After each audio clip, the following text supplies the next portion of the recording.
Rated M for mature.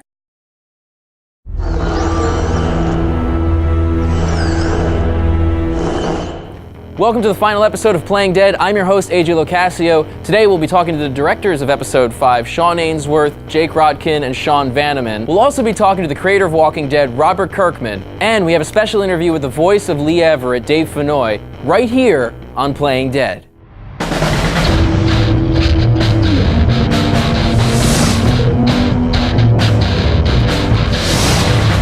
So guys, thank you for being on the show again, and Sean and Jake, you guys have been on the show, but other Sean, you have not been on the show. Can you guys recap, what did you guys do on episode 5?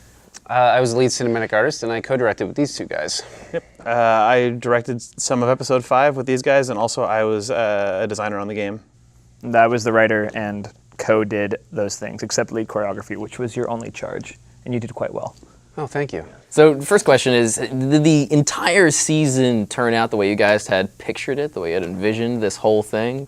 I don't think we could have imagined it being as good as it was. You know, It turned out nice. Yeah, it turned out. The story is pretty close to what we talked about, whatever it was, almost 2 years ago at this point. Yeah, I would say the story moments, everything that happens, everything that Lee and Clementine go through, the big moments are exactly kind of like what we always wanted, and then were realized in a like... They were realized usually in a better way than what we pictured, but... Yes, and that might be because, like, I mean, guys like Sean, I don't know, you can probably speak to this, but like, I don't know how privy you were to the end before you came onto the project. Like, before you came on to episode 5, did you know how we wanted to end it?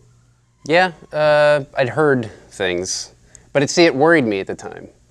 You know, like, I had to be convinced that it was a good idea. Which...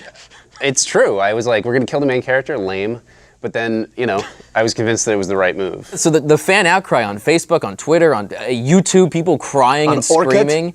On what? Orchid.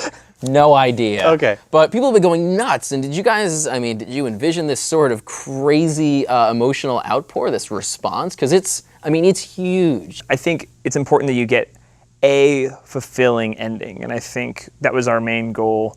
And it was fulfilling to us, and it was enough to where, like, when Sean came onto the project, we had to kind of convince him that this is the right. It was fulfilled. Well, that it was the right thing to do. And had playtesters said, had gone up in arms over it, we would have had some thinking to do. Thought about it. Yeah. But they didn't. So, you know, you sort of keep reinforcing the decisions you're making, and try not to get too distracted by how people are going to receive it. Right. You know? Yeah.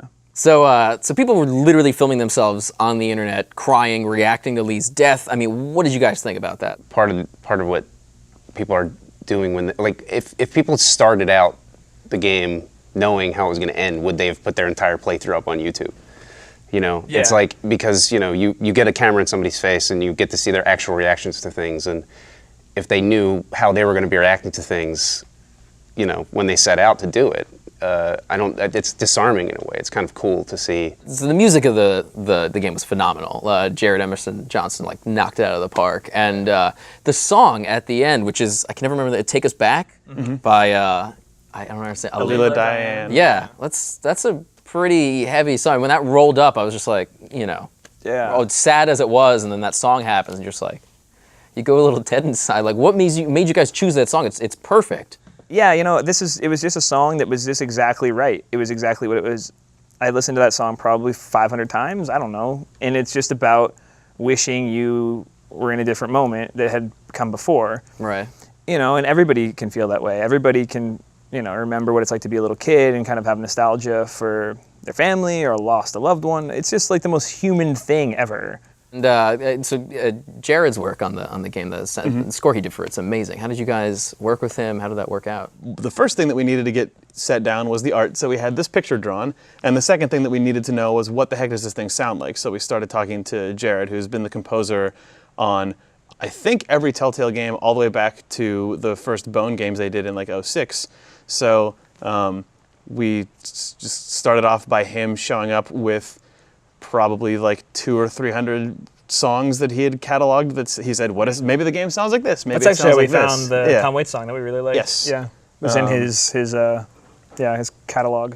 The sound ended up changing just even over the course of the first episode, and Jared, sort of working with us and the directors on the various episodes, settled on a lot of like small string section stuff, which was sort of one of the big sounds. And then it's fun also to listen to the things that show up in the score that I think like different directors have different sensibilities. So if you like the score to episode 4 has a little bit of a different sound. They worked with Jared on that, but also just I think Jared always tries to sneak in a little bit more classic zombie than we ask for, and it always ends up working. But like it's all the way down to like the very, very end of episode 5 when Lee is like dying and it's just horrible, and the music in that is just this really subtle, awesome version of the Clementine theme. But then it ends with like the music just sort of goes. You just like get this weird like Romero or like John Carpenter's synthesizer just comes in, and it's super subtle, and at the same time you're just like, oh man, this is still a zombie game. And like the little secret bits like that are always my favorite things that show up in the score. The handcuffs. At the beginning of the game, Lee's in handcuffs, and at the end you have that.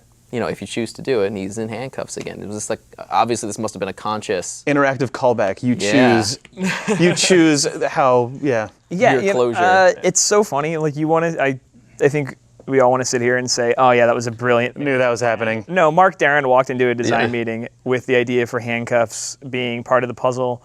And then once we had them, we thought of all the different... Like what you do when you make an adventure game is if you introduce an object, you go, okay, we want the player to handcuff the zombie to the thing to protect Clementine. What is everything in this world that the player might also want to handcuff, and then can we let them or not? Generally, you can't. But then we said like, oh, do this, like the door. It's like, Clementine? No, that'd be weird. And then we're like, Lee, and it's like, of course you'd want to handcuff Lee. And then it just had this symmetry. That scene is admittedly symmetry festival. Yeah. It's not conscious though. You don't feel it when you're going through. It's later on you go, oh, wait a second. And honestly, I that think was important. I think the fact that it's not too clean. No, you're right. Like I think like the fact that it's not too clean is a byproduct of the fact that it wasn't overly planned. So at the end of the game, after the credits, we see Clementine. She's by herself. And we see those two people up on the hill. What made you guys want to leave Clementine alone and in danger? And you know, when you see her see these figures on the hill, like when they stop. Are they good? Are they bad people? Are they people? All these questions you're having, she's having, and I hope you feel like whatever decision she's about to make would have been the decision you would have made. The world of The Walking Dead does not care about you. Like, it does not care that you're a little girl, it doesn't care that you're an old man, it doesn't care that you have a family, it does not care. So to be true to the license, we have to acknowledge that.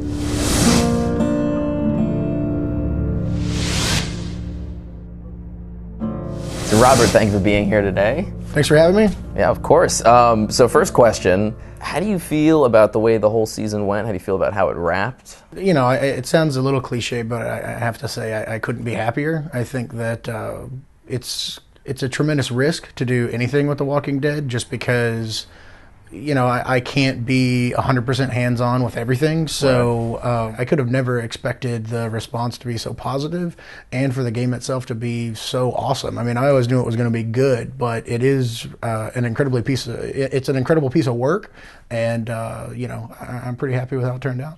Did you have any particular feelings on how it went? Spoilers, by the way. Like, did you choose to shoot Lee, or did you choose to leave, you know, Lee and let him be? I like the idea of forcing Clementine to shoot him. You're a sick bastard. So that it will prepare her for what she is going to have to do from here on out. I think that it sounds harsh, you know, on the surface, but if you think about it, it would be much worse to not prepare her for what's coming, to preserve her innocence in a world where, you know, that's something that could get her killed. And so that was the decision that I made. As a writer, you obviously would typically craft the story, and that's the way it is. You know, like in the comic, you don't get to choose anything. Like, how do you feel about the player having such a huge, you know, involvement in where it goes? I think that's a really cool evolution to video games. I think that shifting from being told a story while you control actions to controlling the story, you know, and some of the actions aren't necessarily, like, some of the actions are part of the storytelling. I think it's a really cool transition. I think that it invests people in the game a lot more, and giving people that sense that they're actually, you know, altering events in very significant ways, I think, you know, has led to, you know, a good portion of the success of this game. But I think it's a really cool thing to, you know, put that power in the hands of the audience and really have them dictate what their own experience is in the game. Were you surprised at all at the crazy emotional outpouring that's happened as a result of, just the series in general, and especially the finale? I mean, there's tons of YouTube videos and some crazy stuff out there. It's really surprising, I think. I mean, seeing the level that it goes to at times is somewhat jarring, but I understand it. I mean, it really speaks to the investment that people have in this game, and it's really cool. But I still think those guys are all wimps. That's terrible. They're gonna find you now. I don't care. They don't care. You called those wimps. I've seen them weeping. They're gonna find me and cry on me. Cry Come on you. Do you have anything you want to say to fans of Telltale's Walking Dead game? Well, I mean, honestly, thank you so much. I mean, fans of any iteration of Walking Dead, I really appreciate anybody giving it a shot. I know that trying new things is very difficult, but giving this game a shot, trying to dive in, playing it, the reaction, everybody going online talking about it. I mean, it's all just absolutely awesome, and it makes it all worthwhile. So that's really cool. It's really cool to know that people care about this. I mean, this is something that I've lived with for a really long time. It's something that I've poured my heart and soul into for almost as long as I can remember. And so to know that people care about it, people enjoy it, it's really gratifying, and makes me able to justify the long hours and stuff like that. So that's awesome. Awesome. All right, cool. Thank you so much for talking to us today. I'm out. Leave. Thanks. Wait a minute. I work here. After this whole season, what is it you guys, want to bring in season 2? What do you want to take away? I mean, there's so much, but what do you want to take away from season 1 that you can, add to season 2? One thing that zombies. Zombies will return. I think zombies confirmed. Rich, zombies confirmed for season 2. Okay, yeah, we're gonna have zombies in season 2. Lee, Lee's corporeal form didn't disintegrate. So it will continue to exist in the world somewhere. Yeah, in the first chunk of the game, the first half of the season, there was a lot of really small, tactile interaction.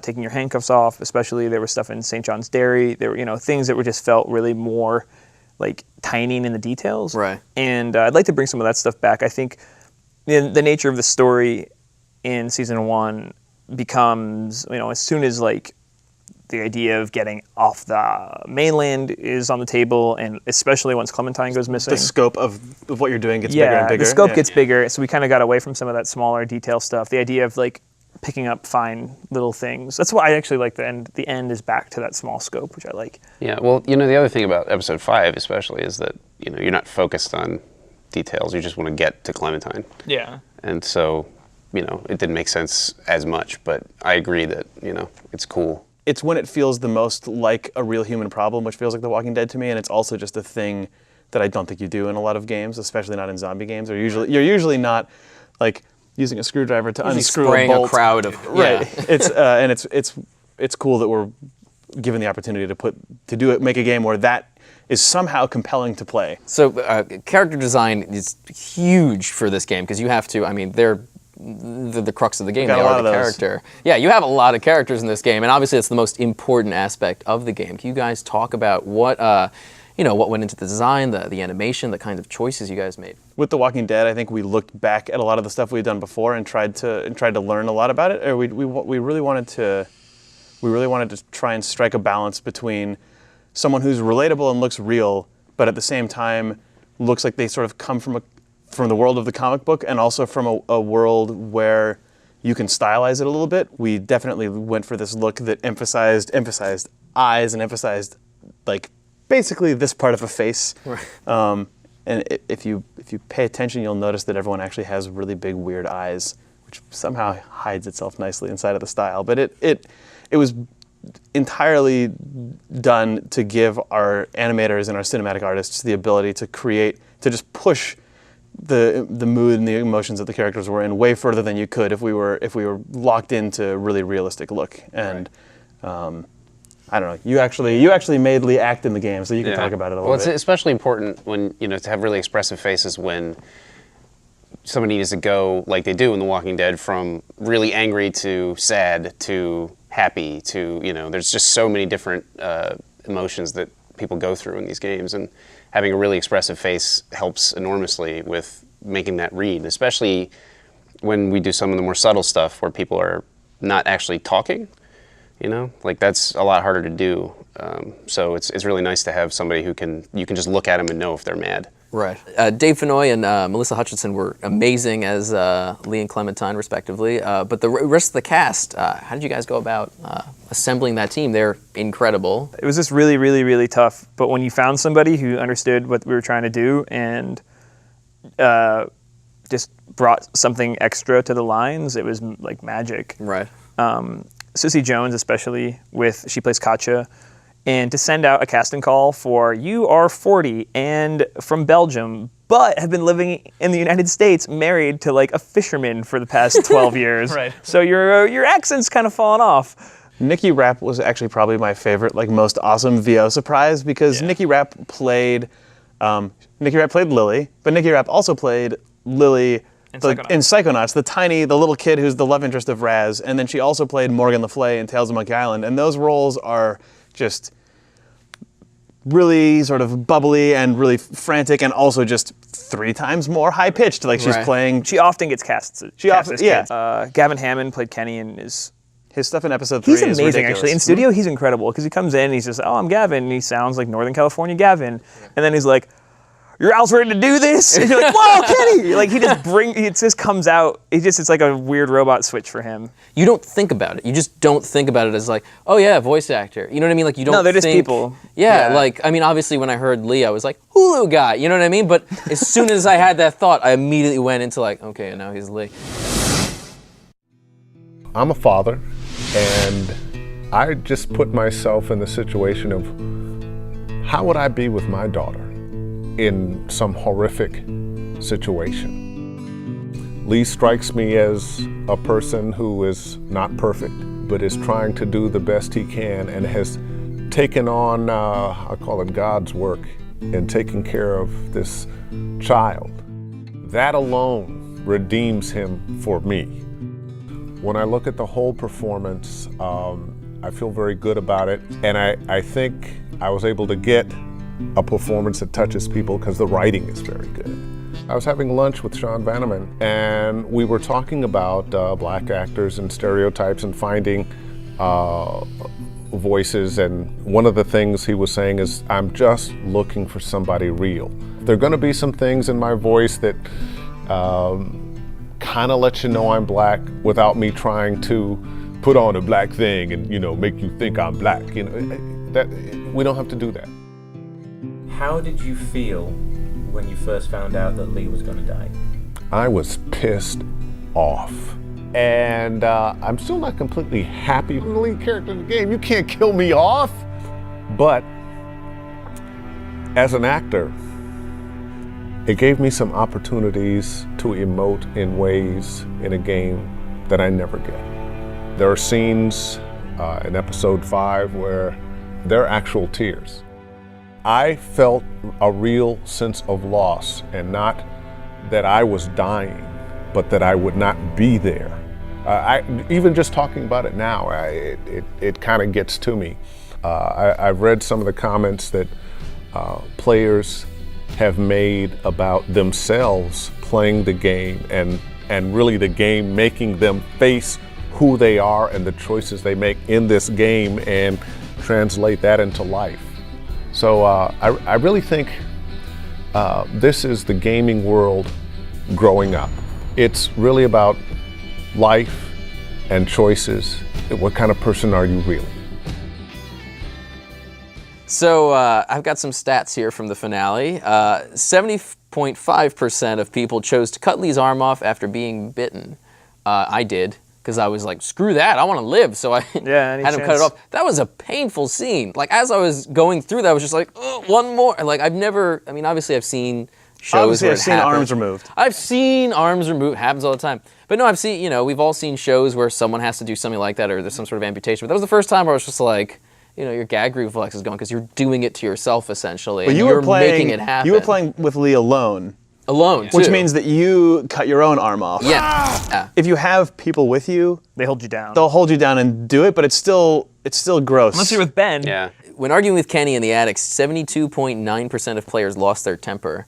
That makes sense. I think is weird, honestly. I kind of was just like, anytime I had a chance to make Kenny my friend, I went for it. Did you end up throwing that bust at him, or did you back off and let Kenny? No, I totally backed off. I was just like, I just let him, I think that's one of those like game design things where if you give the player the opportunity to do something, they're a lot of times in the moment going to do it. Right. And that matched up with Lee's emotions at that time. Yeah, I think we wanted people to be a little. We pissed wanted right people there. to We be wanted people to be pissed getting a and little do hot it. right there. Yeah, so that makes sense. I wouldn't do it. Wouldn't play any of your games. Well, It's fine. Well, that's fine. Kenny did. 58.9% gave up all their weapons when asked by Clem's captor. Yeah. I did. You were afraid.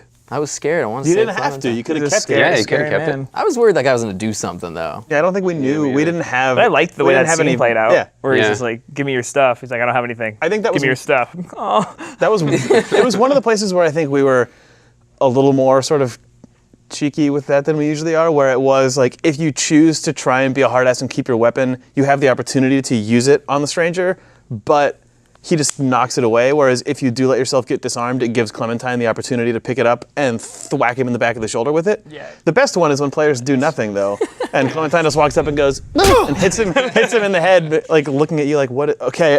So during the fight we were just talking about with Clem's capture, 56.4% of players needed Clem to come to their aid instead of just doing it themselves. It's hard to kill that dude because you're killing him with your bare hands. That was, yeah. Or some cases we with your wanted bare it to be hand. hard, really hard. Oh. So, 62% of players told Clem to shoot Lee rather than keep the bullet and walk away, which I think is weird. You were a walk away?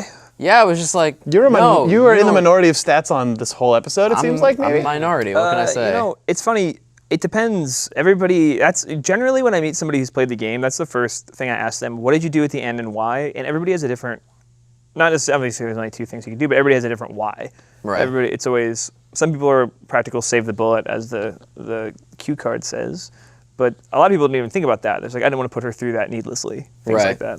That was a lot. It's intense it's Clementine. We've been watching her But go then, through this whole thing. my mom's like, well, she's going to have to do it eventually anyway. Right. Like, thanks, Mom. I'll remember that next time you're chained to a radiator on the verge of death. Your mom shot Lee. Yeah, What a mom. I know. Okay, so we've got fan questions. Hi, fans. Cool. Johnny asks, I thought the soundtrack was pretty damn awesome, and I wonder if it is ever going to be released on CD or download so that I can buy it. We are totally working on that because you are not the only one who feels that way. Yes. Yeah. So, So more soon. So William asks, how many times have the voice actors and devs cried in the making of this game? By the way, best game ever made, I cried 3 times. Sweet. I'm glad Cool. that he's counting how many times he cried. Yeah. just the idea of like just like Hopefully he's got like the bus driver like. yeah. We keep those People around. get emotional. I know people have come up to me in the studio and been like, "Man." That's generally what that means. I don't get a cry count, but I get a man. I heard that at the end of the season, Dave and Melissa were in a place for sure. I don't know if they Dave were crying. but- definitely was in studio when he was recording the jewelry store stuff.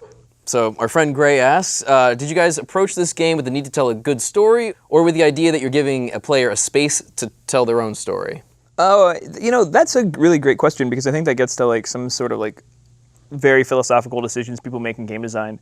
And I will say, like with this game, it is co-tell a great story. Like we are going to tell we're going to actually tell a lot of different stories, but then work with the player to sort of craft their own story. So do you guys have any parting messages to the fans? Anything you want to say now that we're wrapped up season 1 and before season 2? Thank you. Seriously. Thank you for playing this video game. It's awesome. Yeah. Yeah. All right, guys, thank you again. Thank you for doing all this. Thank you for the season, and hopefully we'll see you next time on season 2. Bye. Thank you so much, guys, for watching this season of Playing Dead. We'll see you all soon. And now, I leave you with some words from the Telltale team. Hey everybody, I know I just was probably in that video you watched, but I just want to say thanks again. It's been great, and I don't know, it's been an excellent ride, and you guys made it happen, so thank you very much. I just wanted to say a quick thanks to all of you people out there for making this an exciting year for us, and for the 82% of you who did not kill Andy St. John, good for you for keeping your humanity. All our fans are amazing, but I wanted to give a special shout out to all the Easter egg hunters. So anybody who found Duck-ageddon in episode 3 or Powerful Stash in episode 5, you guys rule. Hey, so I was responsible for Lee's death, and I just wanted to apologize for making everybody cry, and it's gonna be okay. I'm really happy that everybody loves that scene. I'm really happy that everybody loves the game. So thanks for playing. Thanks for high-fiving Duck.